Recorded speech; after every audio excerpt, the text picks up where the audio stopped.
An unexpected ally.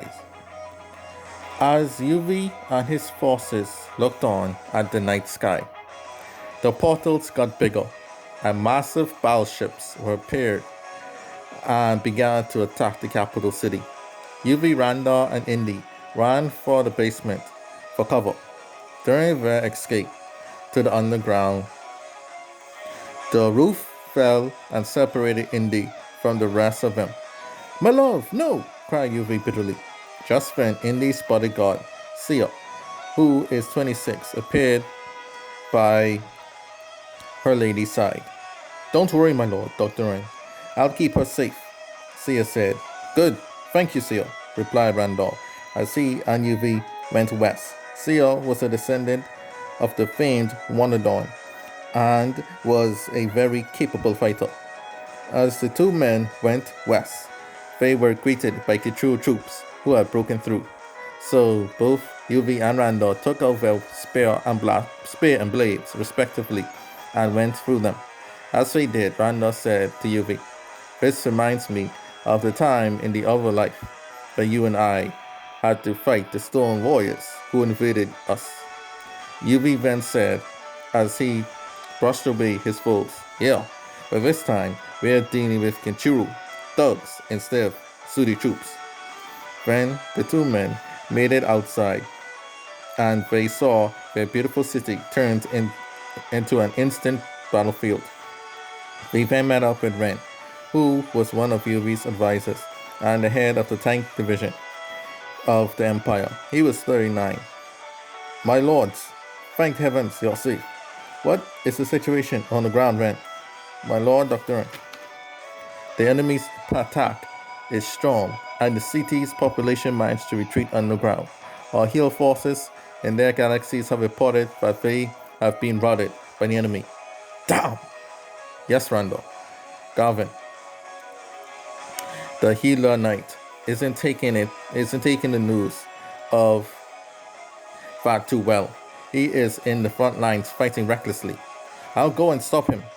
But Randall, it's too dangerous to go alone. I'm coming too. My emperor, I advise you to reverse course." "But Ren, if I go, then the troops will be motivated. I didn't conquer this universe sitting down, you know." "Let's go, Randall." "Yes, my lord." Ren, cover us." "Roger." "Cover, lords! Advance! Forward!" UV rallied the men as he and Randall raced to Garvin's side. Garvin is a 26-year-old healer knight, and he thought the worst for his people in their galaxies, so he vowed to avenge them. "I'll kill you all, outsiders, to our universe. As a knight and as a man, I'll fight for my fallen allies, my healer friends." Just then, he was going to make one last charge. UV struck the enemy that was behind Garvin down. "My lord, you're here," he said.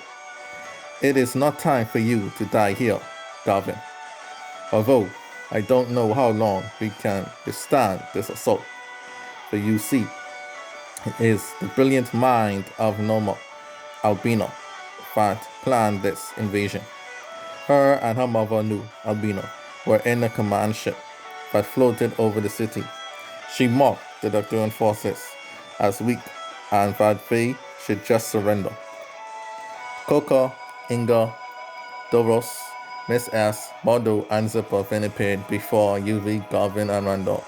Then Miss S demanded that they surrender, as they were surrounded.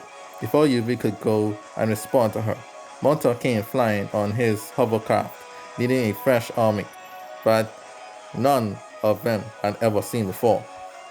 Next, the Albino ship was fired upon by a cloaked ship. Garvin was wary of Monta, who was new to their cause, and also 40 years old. Monta sometimes called the Flying Sting, as he could fly on his hovercraft and blast enemies quickly with ease. Now he was leading another army which had ships of their own. "What is the meaning of this, Monta?" Garvin demanded, as he was distrustful of any and all outsiders at that point. Bemonta said. Dear Knight, listen to me. These have come from the insurance universe. They came to warn us as we both share a common foe in the albino.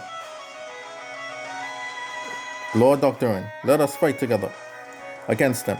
Randor was skeptical, but Yuvi saw a chance to fight back and said, if we share a common foe, then let us fight this foe together. Afterwards, the albino were now facing the Docdoron and now soon to be revealed Guardian forces.